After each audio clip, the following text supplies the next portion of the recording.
ونستعينه ونستغفره ونعوذ بالله من شرور أنفسنا ومن سيئات أعمالنا من يهده الله فلا مضل له ومن يضلل فلا هادي له وأشهد أن لا إله إلا الله وأشهد أن محمدا عبده ورسوله يا أيها الذين آمنوا اتقوا الله حق تقاته ولا تموتن إلا وأنتم مسلمون يا أيها الناس اتقوا ربكم الذي خلقكم من نفس واحدة وخلق منها زوجها وبث منهما رجالا كثيرا ونساء واتقوا الله الذي تساءلون به والأرحام إن الله كان عليكم رقيبا يا أيها الذين آمنوا اتقوا الله وقولوا قولا سديدا يصلح لكم أعمالكم ويغفر لكم ذنوبكم ومن يطع الله ورسوله فقد فاز فوزا عظيما أما بعد فإن خير الحديث كتاب الله وخير الهدي هدي محمد صلى الله عليه وسلم وشر الأمور محدثاتها وكل محدثة بدعة وكل بدعة ضلالة وكل ضلالة في النار. أعوذ بالله من الشيطان الرجيم. بسم الله الرحمن الرحيم. وما أمروا إلا ليعبدوا الله مخلصين له الدين حنفاء ويقيموا الصلاة ويؤتوا الزكاة وذلك دين القيمة. رب اشرح لي صدري ويسر لي أمري واحلل عقدة من لساني يفقهوا قولي رب زدني علما. اللهم صل على محمد وعلى آل محمد كما صليت على إبراهيم وعلى آل إبراهيم إنك حميد مجيد. اللهم بارك على محمد وعلى آل محمد كما باركت على إبراهيم وعلى آل إبراهيم إنك حميد مجيد. معزز حاضرین جمعہ، بزرگوں اور نوجوانوں، عزیز بچوں اور پردہ نشین خواتین اسلام، خطبہ مسنونہ کے بعد سورۃ البینہ کی ایک آیت کریمہ آپ کے سامنے پڑھی گئی ہے، جس آیت کے اندر اللہ رب العالمین نے انسانوں کے تعلق سے ایک بات کا تذکرہ کیا، فرمایا وَمَا أُمِرُوا إِلَّا لِيَعْبُدُوا اللَّهَ مُخْلِصِينَ لَهُ الدِّينَ. ان لوگوں کو صرف اور صرف اللہ کی عبادت کا حکم دیا گیا ہے کہ اللہ کی عبادت کریں اور اخلاص کے ساتھ کریں، تمام باطل دین کو چھوڑ کر کے دین اسلام پر چلیں، وَيُقِيمُوا الصَّلَاةَ اور نماز قائم کریں، وَيُؤْتُوا الزَّكَاةَ اور زکات دیں، وَذَلِكَ دِينُ الْقَيِّمَةِ اور یہی سیدھا راستہ ہے. اللہ رب العالمین نے اس آیت کریمہ کے اندر دین کے 3 بنیادی ارکان کا تذکرہ کیا ہے، توحید کا، نماز کا اور زکات کا. اور اسلام کے یہ تینوں بنیادی ارکان بڑی ہی اہمیت کے حامل ہیں. ایک بندے کو سب سے پہلے اللہ کی توحید کا اقرار کرنا ہے، اور توحید کا اقرار کرنے کے بعد اللہ کی عبادت کرنا ہے، یعنی نماز قائم کرنا ہے. اور تیسری چیز یہ کہ جو اللہ نے اسے مال دیا ہے اس مال میں سے اسے زکات نکالنا ہے، اسے صدقہ نکالنا ہے. زکات اسلام کا ایک اہم رکن ہے جس کو ہم جانتے ہیں، اور زکات کی اہمیت کو بتانے کے لیے صرف یہی ایک بات کافی ہے کہ اسلام کے 5 ارکان، 5 پلرز میں سے ایک رکن اور ایک پلر جو ہے وہ زکات ہے. میرے رسول صلی اللہ علیہ وسلم نے احادیث مبارکہ کے اندر بیان کیا بنی الاسلام علی 5. اسلام کی بنیاد 5 چیزوں پر قائم ہے: شہادت لا الہ الا اللہ وان محمد رسول اللہ، اس بات کی گواہی دینا کہ اللہ کے سوا کوئی سچا معبود نہیں اور محمد صلی اللہ علیہ وسلم اللہ کے رسول. وإقام الصلاۃ، نماز قائم کرنا. وإیتاء الزکاۃ، زکات ادا کرنا. وصوم رمضان، اور رمضان کے مہینے کا روزہ رکھنا. وحج البیت من استطاع الیہ سبیلا، اور خانہ کعبہ کا حج کرنا اگر کسی کے پاس اس کی طاقت اور استطاعت ہو. تو زکات کی اہمیت کو بتانے کے لیے صرف یہی ایک بات کافی ہے کہ زکات اسلام کا ایک رکن ہے. اگر کوئی اس کو نہیں مانتا، کہتا میں نہیں مانتا، وہ اسلام سے خارج ہے، وہ مسلمان نہیں ہے. اگر زکات کو اسلام کے ارکان میں سے ایک رکن ماننے سے کوئی انکار کر دے، ایسا بندہ مسلمان باقی نہیں رہ جاتا. اور اسی لیے ان لوگوں سے حضرت ابوبکر صدیق رضی اللہ عنہ نے جنگ کیا کہ جن لوگوں نے رسول اکرم صلی اللہ علیہ وسلم کے انتقال کے بعد زکات دینے سے انکار کر دیا تو حضرت ابوبکر صدیق رضی اللہ عنہ نے اعلان کیا کہ جو لوگ بھی زکات کا کوئی بھی حصہ دینے سے انکار کر دیں گے ایسے لوگوں سے میں جنگ کروں گا، ایسے لوگوں سے قتال کروں گا، اور باقاعدہ جنگ کی گئی، قتال کیا گیا۔ تو زکات اسلام کا ایک اہم رکن ہے، اور اسی رکن کے تعلق سے آج کے خطبہ جمعہ میں انشاءاللہ ہم چند باتیں جاننے کی کوشش کریں گے۔ زکات کیا ہے؟ زکات کا مطلب ہوتا ہے پاک کرنا، ایک معنی یہ ہے، دوسرا معنی ہے نشو و نما، بڑھنے کے۔ تو زکات جب بندہ دیتا ہے تو اس کا مال جو اس کے پاس بقیہ مال ہے وہ مال پاک ہو جاتا ہے، اور ساتھ ہی ساتھ اس کے بقیہ مال میں بڑھوتری ہوتی ہے، اضافہ ہوتا ہے، برکت ہوتی ہے۔ تو اس اعتبار سے زکات کا دونوں معنی یہ جو اس زکات کے معنی میں اس زکات کے اندر شامل ہو جاتا ہے جو زکات ہم ادا کرتے ہیں، اس زکات ادا کرنے کی وجہ سے 2.5% نکالنے کی وجہ سے ہمارا بقیہ مال پاک ہو جاتا ہے، اور غریبوں، مستحقین، ضرورت مندوں تک پہنچانے کی وجہ سے اللہ ہمارے بقیہ مال میں برکت عطا فرماتا ہے۔ زکات کی شرعی تعریف کیا ہے؟ شریعت نے زکات کس کو بتایا ہے؟ تو کہتے ہیں زکات یہ ایک مخصوص مال کو کہتے ہیں جو کچھ خاص لوگ نکالتے ہیں، خاص وقت میں نکالتے ہیں اور خاص لوگوں کے لیے نکالتے ہیں۔ یہ زکات کی شرعی تعریف ہے۔ اب زکات کی شرعی تعریف جان لینے کے بعد اسلام نے زکات کو کیوں فرض کیا، زکات کی حکمتیں کیا ہیں، زکات کے فائدے کیا ہیں، ہم زکات کیوں ادا کریں؟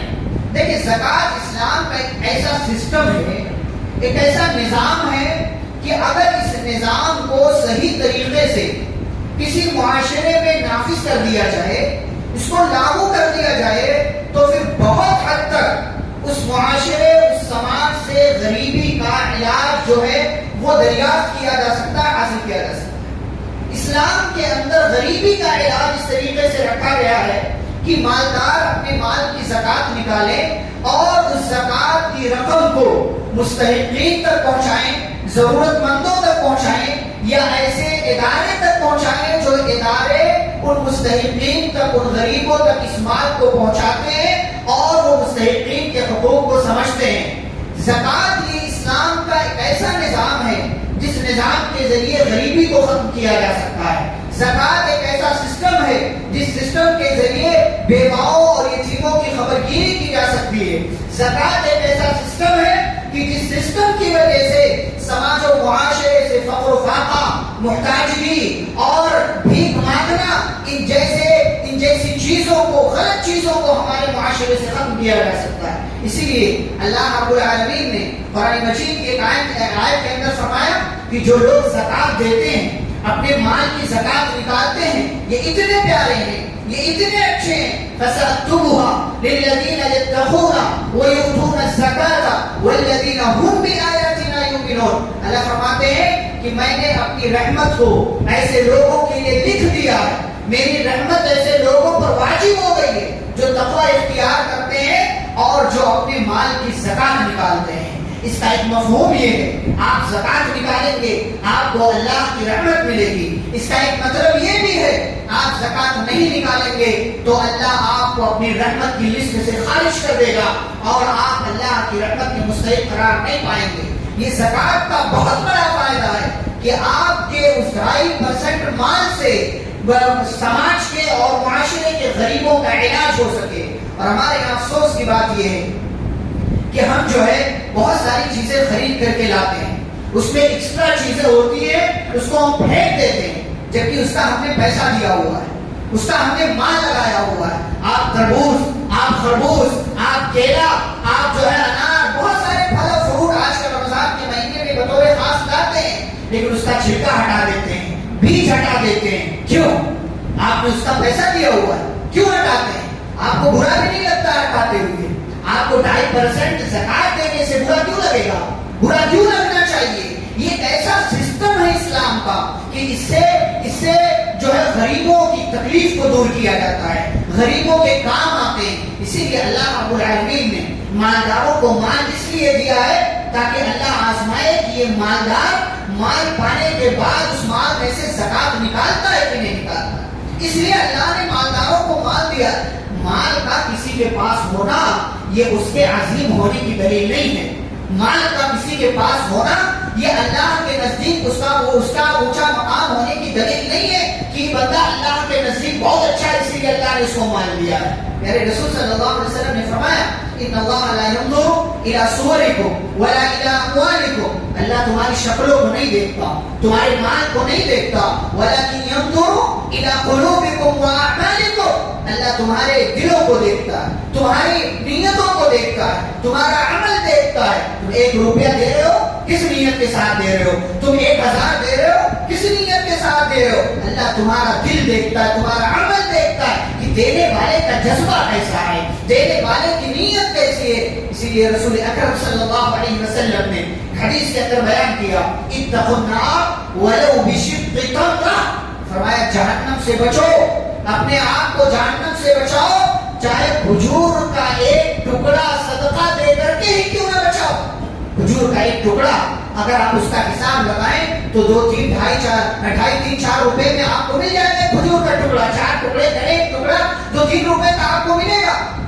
یہ 2-3 روپیہ اگر آپ نے خلوص نیت کے ساتھ دیا ہے, پیارے رسول صلی اللہ علیہ وسلم فرماتے ہیں یہ 2-3 روپیہ کھجور کا دیا گیا ایک ٹکڑا آپ کو جہنم سے بچانے کے لیے کافی ہے. آپ جو ہے اللہ رب العالمین کی جانب سے مال ملا ہے, اس مال کی اہمیت کو سمجھیں, ساتھ ہی ساتھ اس مال کی اہمیت کو سمجھ کر کے اس کے اندر جو زکات فرض ہو رہی ہے اس کو بھی جانیں اور اسے مستحقین تک پہنچانے کی کوشش کریں. ایسے ہی زکات کا سسٹم, زکات کا نظام اور زکات کا یہ قانون اللہ رب العالمین نے اس لیے دیا ہے تاکہ بندے اس مال کو خرچ کر کے اللہ کی قربت حاصل کریں, تاکہ بندے اس مال کو خرچ کر کے اللہ کے اور قریب ہو جائیں, تاکہ یہ مالدار مال خرچ کر کے اللہ رب العالمین کی رحمت کو حاصل کر لیں. اس لیے وہ حدیث آپ کو معلوم ہوگی, چند غریب, نادار, فقیر اور محتاج صحابہ رسول اکرم صلی اللہ علیہ وسلم کے پاس آئے, کہنے لگے ذهب اهل الدثور بالاجور یا رسول اللہ. اللہ کے رسول صلی اللہ علیہ وسلم مالداروں کے پاس مال ہے اور وہ اس مال کی بنیاد پر ہم سے ثواب میں نیکیوں میں آگے بڑھ گئے. کہا وہ کیسے؟ کہا وہ روزے رکھتے ہیں ہم بھی روزے رکھتے ہیں, وہ نماز پڑھتے ہیں ہم بھی نماز پڑھتے ہیں, لیکن ان کے پاس مال ہے وہ صدقہ کرتے ہیں, ہمارے پاس مال نہیں ہم صدقہ نہیں کر پاتے, ہم زکات نہیں دے پاتے ہیں. اللہ نے ان کو مال دیا, ہم کیا کریں؟ رسول اکرم صلی اللہ علیہ وسلم نے فرمایا کہ جاؤ ہر نماز کے بعد 33 مرتبہ سبحان اللہ, 33 مرتبہ الحمدللہ اور 34 مرتبہ اللہ اکبر کہہ لینا, تمہارا ثواب بھی ان کے ثواب تک پہنچ جائے گا. تھوڑے دن گزرے, مالداروں کو بھی معلوم ہو گیا, انہوں نے اس وظیفے پر عمل کرنا شروع کر دیا. یہ محتاج صحابہ پھر سے رسول اکرم صلی اللہ علیہ وسلم کے پاس آئے, کہنے لگے اللہ کے نبی ان کو بھی یہ معلوم ہو گیا ہے. پیارے رسول صلی اللہ علیہ وسلم نے فرمایا ذالک فضل اللہ یؤتیہ من یشاء, یہ اللہ کا فضل ہے, جس کو چاہتا ہے عطا کر دیتا ہے, آپ میں اس میں کچھ نہیں کر سکتا.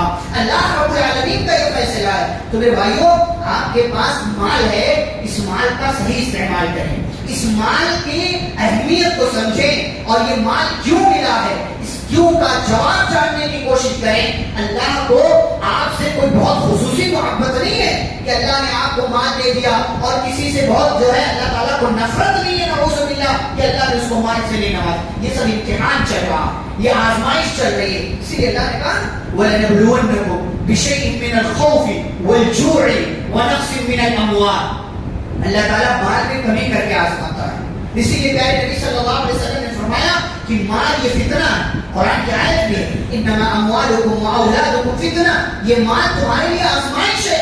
لیکن اگر یہ مال نیک انسان کے پاس ہو تو رسول اکرم صلی اللہ علیہ وسلم فرماتے ہیں نعم المال الصالح للرجل الصالح, کہ یہ اچھا مال اگر کسی اچھے انسان کے پاس ہو تو بہت اچھی بات ہے, ورنہ اگر کسی برے انسان کے پاس ہو تو نہ وہ اپنی ذات پر خرچ کرتا ہے, نہ غریبوں پر خرچ کرتا ہے, نہ ضرورت مندوں کا خیال رکھتا ہے. یہ مال بذات خود برا نہیں ہے, لیکن یہ مال کسی کے پاس ہو اور وہ اس کا صحیح استعمال نہ کرے تو ایسی صورت میں وہ مال اس بندے کے لیے آزمائش بن جاتا ہے. اور اللہ نے فرمایا المال والبنون زینت الحیات الدنیا، یہ مال، یہ اولاد، یہ دنیا کی خوبصورتی ہے، یہ دنیا کی خوبصورتی ہے، یہ دنیا میں باقی رہ جانے والی چیز ہے۔ والباقیات الصالحات، اور جو باقی رہ جانے والی نیکیاں ہیں وہی آپ کے پاس، آپ کے رب کے پاس رہنے والی ہیں۔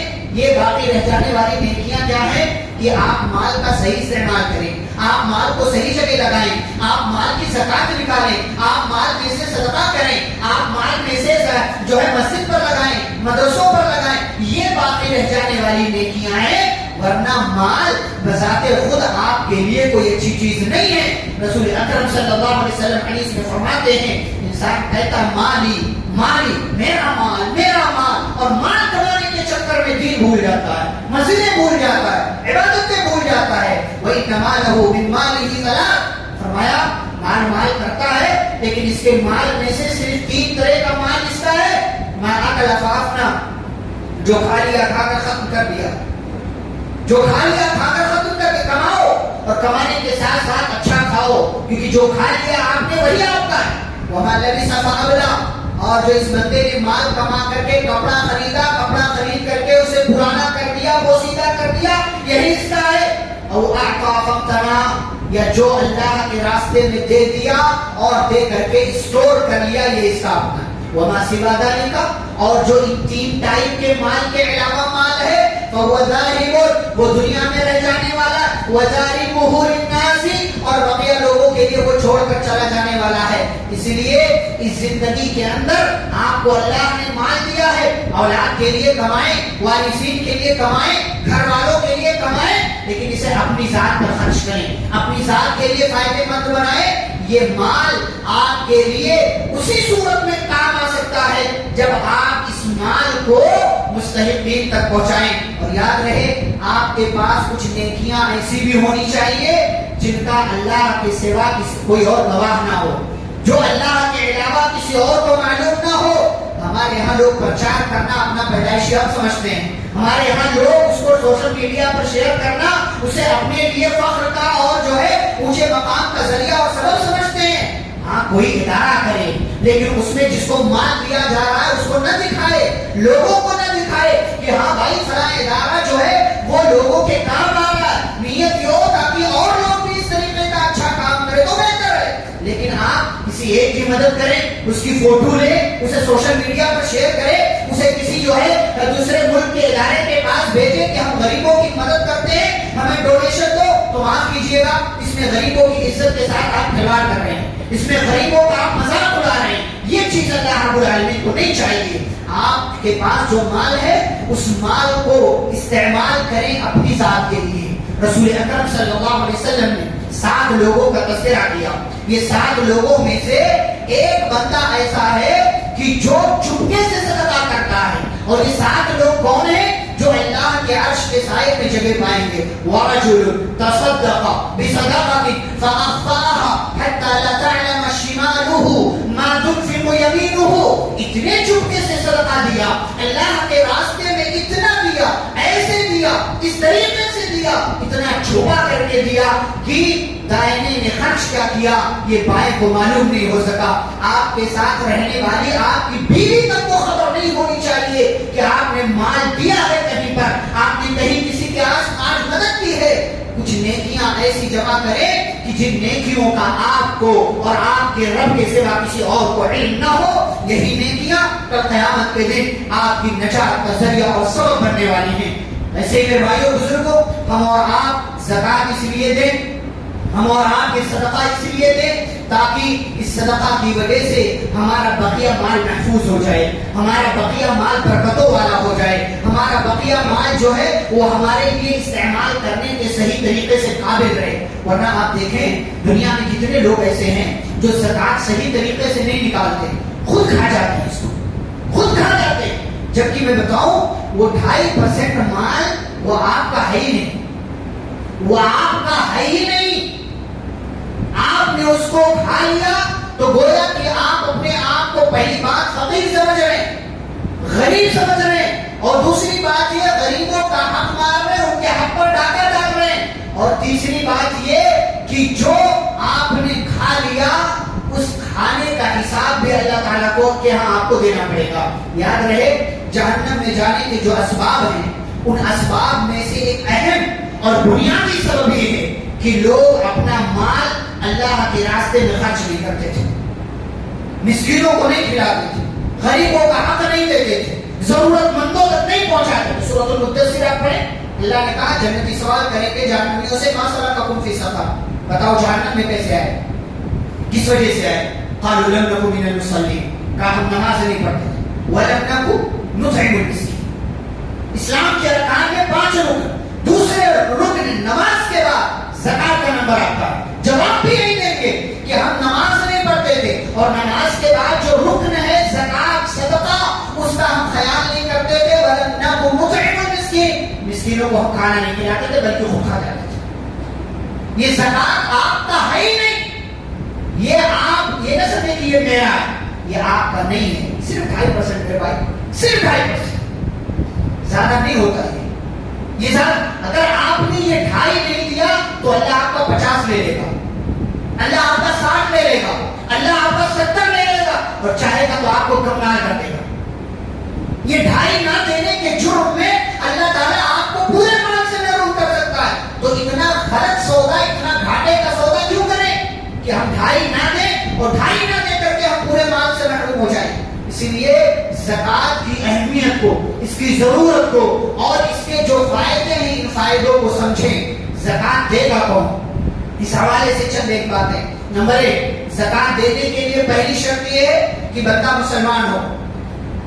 کوئی کافر زکات دے دے تو اس کی طرف سے وہ مال جو ہے دوسرا جو جس کو بھی دے دے, وہ چیریٹی کرے, صدقہ کرے, جو بھی کرے, وہ اس کا وہ صدقہ یا زکات سمجھ کر وہ دے, اللہ کے یہاں قبول نہیں ہو. یہ پہلی بات, پہلی شرط. دوسری شرط آزاد, بندہ آزاد ہو. تیسری شرط یہ ہے کہ وہ بندہ جو ہے مال تک پہنچا, اس کا مال نصاب تک پہنچا ہوا ہو, اس کا مال نصاب تک پہنچا ہوا ہو. اور چوتھی شرط یہ ہے کہ وہ اس مال کا مالک ہو, وہ اس مال کا مالک ہو. اور 5ویں بنیادی شرط یہ ہے کہ اس پر سال گزر چکا ہو, لیکن سال گزرنے والی شرط سونے, چاندی, سامان تجارت اور روپے پیسے کے لیے, جانوروں کے لیے, کھیتی باڑی کے لیے سال کی شرط نہیں ہے بلکہ اس کی دوسری کنڈیشن ہے. تو یہ 5 بنیادی شرطیں ہیں اسلام, یعنی مسلمان ہونا, آزاد ہونا, مال نصاب تک پہنچنا, اس مال کا مالک ہونا اور اس پر سال کا گزر جانا.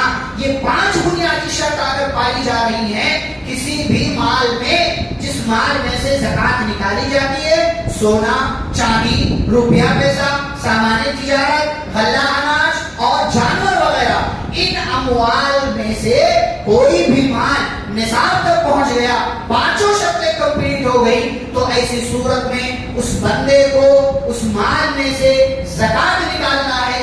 سونا, چاندی, روپیہ پیسہ, سامان تجارت ہو تو 2.5% نکالے گا, اور اگر غلہ اناج ہو 625 کلو سے زائد ہے اور آسمانی بارش سے وہ سیلاب ہوا ہے تو 10واں حصہ نکالے گا. اور اسی طریقے سے اگر جانور وغیرہ ہیں تو ان کی اپنی جو ہے الگ کنڈیشن ہے, 5 اونٹ پر 1 بکری, 30 گائے پر 1 بکری, 40 جو ہے بکریوں پر 1 بکری زکات ہوتی ہے. اس طریقے سے یہ پورا سسٹم ہے. تو یہ لوگ زکات دیں گے جن کے یہاں یہ 5 شرطیں مکمل ہو رہی ہیں, جن کے یہاں یہ 5 شرطیں کمپلیٹ ہو رہی ہیں. اب زکات دے گا کہاں, زکات کس طریقے سے دے گا؟ تو اس کا پرانے دور سے جو سسٹم چلا رہا تھا, رسول اکرم صلی اللہ علیہ وسلم زکات وصولی کرنے والوں کو بھیجتے تھے, جاؤ فلاں جگہ سے, فلاں جگہ سے, فلاں جگہ سے زکات وصول کر کے لاؤ, اور وصول کر کے زکات لائی جاتی تھی. آپ صلی اللہ علیہ وسلم مستحقین تھا, اور جہاں اس کے مصارف ہیں وہاں پر اس کو خرچ کر دیا کرتے تھے. پھر اس کے بعد ابوبکر صدیق رضی اللہ عنہ کا دور آیا, پھر حضرت عمر رضی اللہ عنہ کا دور آیا, تو بیت المال کا باقاعدہ سسٹم بنایا گیا, باقاعدہ نظام قائم کیا گیا. سارا مال زکات کا مال لا کر کے بیت المال میں جمع کیا جاتا تھا. وہاں سے غریبوں کے لیے, ضرورت مندوں کے لیے, فقیروں مسکینوں کے لیے, زکات کی وصولی کرنے والوں کے لیے, جو واقعی قرض میں ڈوبے ہوئے ہوں ان کے قرض کی ادائیگی کے لیے, غلاموں کی آزادی کے لیے, مسافروں کے لیے, اللہ کے راستے میں لڑنے والوں کے لیے, ان مختلف لوگوں پر زکات کا مال امیر المومنین کے حکم سے اصول سے، قانون سے، قاضی کے فیصلے سے یہ سارا مال بیت المال کا، زکات کا مال یہ غریبوں میں تقسیم کیا جاتا تھا۔ زکات جو ہے ادا کرنے کی دو شکلیں ہو سکتی ہیں، ایک تو یہ کہ آپ ڈائریکٹ پہنچا دیں مستحقین تک، دوسری شکل یہ ہے اگر آپ کے یہاں بیت المال کا سسٹم ہے، نظام ہے اور وہ باقاعدہ سسٹمیٹک طریقے سے کام کرتا ہے، جیسا کہ الحمدللہ سنا آپ کے سارا نظام ہے، تو بہت اچھی بات ہے، آپ اپنا مال اس بیت المال تک پہنچائیں اور اس بیت المال تک پہنچانے کے ساتھ ساتھ وہ آپ اپنی زکات مکمل رقم جو ہے اس کا خیال کریں، کیلکولیٹ کریں، حساب کریں، وہاں تک پہنچائیں۔ انشاءاللہ میں نہیں کہہ رہا کہ آپ پورا مال دے دیں، میں نہیں کہہ رہا کہ آپ پورا مال لے جا کے دیں، کیونکہ بھائی آپ کے اپنے رشتے دار بھی ہیں، ہو سکتا ہے رشتے دار میں کوئی غریب ہو سکتا ہے رشتے دار میں کوئی ضرورت مند ہو سکتا ہے رشتے دار میں کوئی ایسا ہو جس کو آپ کی رقم کی ضرورت ہے، تو رشتے دار پر خرچ کرنے کا ڈبل ثواب ملتا ہے، ایک تو صدقہ کرنے کا ثواب اور دوسرے رشتے داری جوڑنے کا ثواب۔ لیکن اگر آپ کے رشتے دار میں الحمدللہ کوئی غریب نہیں ہے تو آپ پورا مال بیت المال کو دے دیں، نہیں دینا چاہیں 50 دیں، 60 دیں، 70 دیں، لیکن اگر آپ کے یہاں نظام ہے اس بیت المال کو مضبوط کریں، بیت المال کو مضبوط کریں گے، آپ کا علاقہ مضبوط ہوگا، آپ مضبوط ہوں گے، آپ کے لوگ مضبوط ہوں گے، آپ کی جماعت مضبوط ہوگی، آپ کی جمعیت مضبوط ہوگی، آپ کے اپنے افراد مضبوط ہوں گے، آپ کے اپنے لوگ غریبی اور بھوکمری کے گراف سے اوپر اٹھ کر کے خود مختار ہوں گے، بے نیاز ہوں گے، نہیں مانگنے والے بن جائیں گے۔ یہ آپ کے چھوٹے چھوٹے قدم سے، یہ آپ کی چھوٹی چھوٹی کوشش سے اور ہاتھ بٹانے سے یہ کام ہو سکتا ہے۔ اگر لوگ انفرادی زکات نکال، کوئی یہاں پہنچا رہا ہے، کوئی وہاں پہنچا رہا ہے، کسی کو کچھ معلوم بھی نہیں ہے، پوچھنا بھی نہیں چاہ رہا ہے، تو ایسی صورت میں زکات کے حق پر، زکات کے مستحقین پر آپ ڈاکہ ڈالنے والے شمار کیے جائیں گے۔ مزید اس تعلق سے کیا باتیں ہیں، کچھ خاص مسائل، قرض کے، پلاٹ وغیرہ کے مسائل اور ساتھ ہی ساتھ زکات نہ دینے کا انجام، یہ ساری چیزیں انشاءاللہ ہم اگلے جمعہ کے خطبے میں آپ کے سامنے ذکر کریں گے۔ آج چند ایک بنیادی باتیں ہم نے آپ کے سامنے رکھی۔ اللہ رب العالمین سے دعا ہے اللہ ہم سبھی کو زکات کی اہمیت کو سمجھنے، زکات کے فوائد اور اس کے مقاصد کو جانتے ہوئے اگر ہمارا مال ان شرطوں پر مکمل کر رہا ہے تو اللہ ہمیں زکات نکالنے کی توفیق عطا فرمائے۔ اللہ ہمیں غریبوں کا، مستحقین کا خیال رکھنے کی توفیق عطا فرمائے۔ اللہ ہمیں اپنے مال کا صحیح استعمال کرنے کی توفیق عطا فرمائے۔ اللہ رب العالمین ہمارے مال میں برکت دے، ہماری زندگیوں میں برکت دے، ہمارے مال کو ہر قسم کی آفت، مصیبت اور شر سے اللہ تعالیٰ محفوظ رکھے اور ہم سب کو متحد ہو کر ایک ساتھ اسلامی تعلیم پر عمل کرنے کی اللہ رب العالمین توفیق عطا فرمائے۔ صحابہ کرام کا منہج اپنانے کی توفیق دے، رسول اکرم صلی اللہ علیہ وسلم کی سنتوں پر عمل کرنے والا بنائے، آپ کا صحیح معنوں میں پکا اور سچا متبع بنائے، اتباع سنت والا بنائے، اور اللہ تعالیٰ ہمارے درمیان جو بیمار ہیں انہیں شفاء کاملہ عاجلہ عطا فرمائے، جو کسی طرح کی مصیبت اور پریشانی میں مبتلا ہیں اللہ ان تمام لوگوں کی پریشانیوں کو دور فرمائے۔ مولا کریم ہمارے نوجوانوں کی حفاظت فرما، ہمارے گھروں کی خواتین جو ہیں، ہماری بہنیں، ہماری مائیں، ان کی عزتوں کی حفاظت فرما، مسلمانوں کی حفاظت فرما، ملک کی حفاظت فرما، علاقے کی حفاظت فرما، اور اس رمضان کی برکتوں سے اے اللہ ہمیں مکمل طور سے ہر حساب سے فائدہ اٹھانے کی توفیق عطا فرما۔ اللہ جب تک مجھے اور آپ کو اس دنیا میں زندہ رکھے، اسلام اور ایمان پر زندہ رکھے، خاتمہ و خاتمہ بخیر ہو۔ وصلی اللہ تعالی علی نبینا محمد وعلی آلہ وصحبہ اجمعین برحمتک یا ارحم